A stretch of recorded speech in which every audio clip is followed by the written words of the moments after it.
30 குழந்தை செல்வங்களை கொண்டு வந்து ஒரு குழந்தையும் ஒரு திருக்குறள் 1330 திருக்குறளை சொல்லக்கூடிய நிகழ்வுல பேரூர் ஆதீனம் ஐயா சாந்தலிங்க மருதாச்சல அடிகளார் ஐயாவோடு நிகழ்ச்சியிலே பங்கேற்பதற்கு ஒரு பெரிய வாய்ப்பு.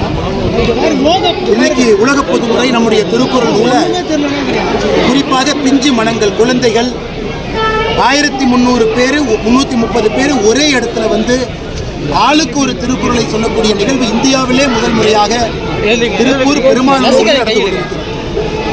இது நிச்சயமாக வெறும் 1330 குழந்தைகள் அல்ல, அவங்க கூட 1330 பெற்றோர்கள் வந்திருக்கின்றார்கள். அதனால் எப்படி நம்முடைய பிரதமர் அவர்கள் திருக்குறளை மூலை முழுக்கெல்லாம் எடுத்துச் சென்று கொண்டிருக்கின்றார்களோ, இன்னைக்கு குழந்தை செல்வங்களும் திருக்குறளை தாங்கள் கற்பது மட்டுமல்ல, இது போன்ற பொது மேடையில் வந்து மக்களுக்கும் திருவள்ளுவர் கொடுத்திருக்கக்கூடிய திருக்குறளுடைய பயன் எடுத்து சொல்றாங்க. அதனால் இந்த நிகழ்வில் பங்கேற்றதை என்னுடைய பாக்கியமாக பெருமையாக கருதுகின்றேன். நண்பர்களுக்கு அடுத்த கேள்வி பாஜக மாநில தலைவர் அந்த இது தொடர்பாக வந்து வானதி சீனிவாசன் அவர்கள் வந்து உங்களுடைய பெயரை விட்டு ட்வீட் பண்ணியிருக்காங்க. ஸோ அது பல்வேறு கட்சிகளும் பல்வேறு கருத்துக்களை சொல்லிட்டு வராங்க. நீங்கள் மாநில தலைவராக இருக்கீங்க, இதெல்லாம் எல்லாம் நம்முடைய குடும்பம், எல்லாம் நம்முடைய சகோதர சகோதரிகள், எல்லாம் நம்முடைய தலைவர்கள் தான். அதனால் ட்வீட்டில் எப்படி போட்டாங்க, பேர் அப்படி சொன்னாங்க, பேச்சு அப்படி சொன்னாங்க, அதெல்லாம் யாரும் பொருட்படுத்த போவதில்லை. அது அக்கா வானதி சீனிவாசன் அவர்களாக இருக்கட்டும், அது அண்ணன் நயினார் நாகேந்திரன் அவர்களாக இருக்கட்டும், அண்ணன் ஹெச்ராஜ் அவர்களாக இருக்கட்டும், அண்ணன் புன்னார் அவர்களாக இருக்கட்டும், தமிழிசை அக்காவாக இருக்கட்டும், எங்களுடைய ஒரே நோக்கம் பாரதிய ஜனதா கட்சி வளர்ச்சி பாதையில் எடுத்துச் சென்று 2026 தேசிய ஜனநாயக கூட்டணியில் ஆட்சியில் அமர்த்த வேண்டும். அதனால் எப்பொழுதுமே நான் சொல்லுவேன், எந்த விஷயத்தில் ஒரு குற்றத்தை பார்க்க வேண்டும் என்று முடிவு செய்தாலும் எதையாக இருந்தாலும் கூட ஒரு குற்றத்தை கண்டுபிடிக்க முடியும். அதுக்கெல்லாம் எல்லா தலைவர்களும் கூட ஒருமித்த கருத்தோடு பயணம் செய்து கொண்டிருக்கிறோம்.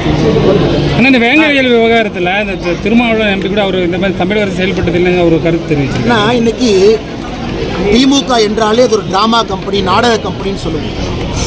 இன்னைக்கு வேங்கை வயல் நிகழ்வுக்கு தமிழக காவல்துறை எழுதியிருக்கக்கூடிய அந்த கதை திரைக்கதை வசனம் வந்து கலைஞர் கருணாநிதி அவர்கள் எழுதக்கூடிய கதை திரைக்கதை வசனத்தை மிஞ்சக்கூடிய ஒரு விஷயத்தை தமிழகத்தில் கிடையாது.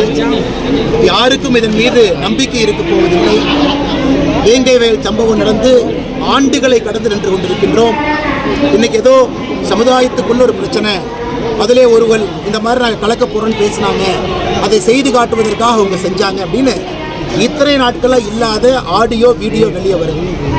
இதையெல்லாம் திமுக அரசு நடத்தக்கூடிய ஒரு கதை திரைக்கதை வசனமாகத்தான் இந்த வேங்கை வயலில் காவல்துறை அளித்திருக்கக்கூடிய சார்ஜ் ஷீட்டை நாங்கள் பார்க்குறோம். உள்ளத்திலே உங்களுக்கு பயமில்லை என்றால் எதற்காக சிபிஐ என்கொயரியை தடுக்கிறது?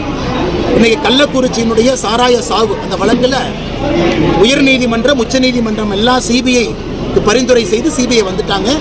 முதல் தகவல் அறிக்கையை பதிவு செய்து சிபிஐ விசாரணை ஆரம்பிச்சிட்டாங்க. ஸோ உண்மையாலும் வெளிப்படைத்தன்மையாக இருக்கக்கூடிய திமுக அரசு இருந்தால் எதற்காக சிபிஐ விசாரணை நீங்கள் தடுக்கணும்? கூட்டணி கட்சியாக இருக்கக்கூடிய திருமாவளவன் அதை ஏற்றுக்கலாம், கூட்டணி கட்சியாக இருக்கக்கூடிய கம்யூனிஸ்ட் ஏற்றுக்கலாம், எதிர்கட்சிகள் நாங்கள் யார் ஏற்றுக்கல, ஏன் வேங்கை வயலில் இருக்கக்கூடிய மக்களும் ஏற்றுக்கலாம்.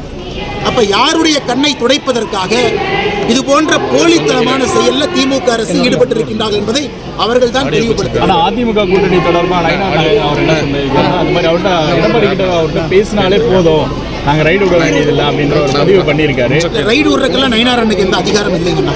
அடுத்த கேள்வி, திருப்பூரில் வந்து அரசு விழாக்களில் வந்து இந்துக்களையும் ஆர்எஸ்எஸையும் இழிவுபடுத்தியே பேசிட்டு இருக்காங்க, அதை பற்றி உங்களுடைய கருத்து? திருப்பூர் அரசு விழாக்கள் புத்தக கண்காட்சியில் பார்த்தீங்கன்னா காந்தியை கொண்டது ஆர்எஸ்எஸ்ன்னு சொல்லிட்டு பேசியிருக்காங்க, அது எப்படி பார்க்குறீங்க?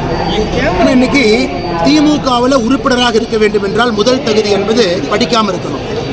திமுக அமைச்சராக இருக்க வேண்டும் என்றால் முதல் தகுதி என்பது பொய் சொல்லணும். பெரிய அமைச்சராக இருக்க வேண்டும் என்றால் முதல் தகுதி என்பது ஊழல் செய்ய வேண்டும்.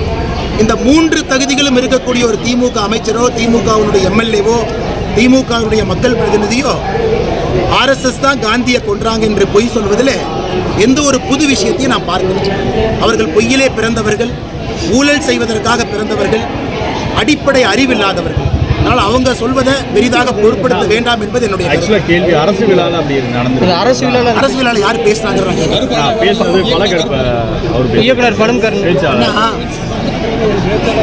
சில பேருக்கு என்னன்னாங்கன்னா, சர்ச்சைக்குரிய ஒரு கருத்தை பேசிதான் மக்கள் மனதில் அவர்களை பற்றி பேசுவார்கள் என்கின்ற எண்ணம் சில பேருக்கு இருக்கு.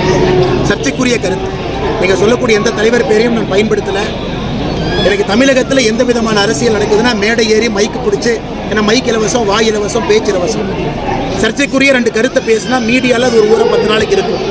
அதன் மூலமாக நமக்கு ஒரு இடம் கிடைக்குதுன்னு நம்புகிறாங்க. அதெல்லாம் எந்த தலைவர்களையும் எங்கேயும் அது கொண்டு செல்ல போவது கிடையாது. இது போன்ற முக்கிய நிகழ்வுகளை உடனுக்குடன் தெரிந்து கொள்ள ஆக்ஷன் அதிரடி சேனலை சப்ஸ்கிரைப் செய்யுங்கள். நோட்டிபிகேஷன் ஐகானை கிளிக் செய்யுங்கள்.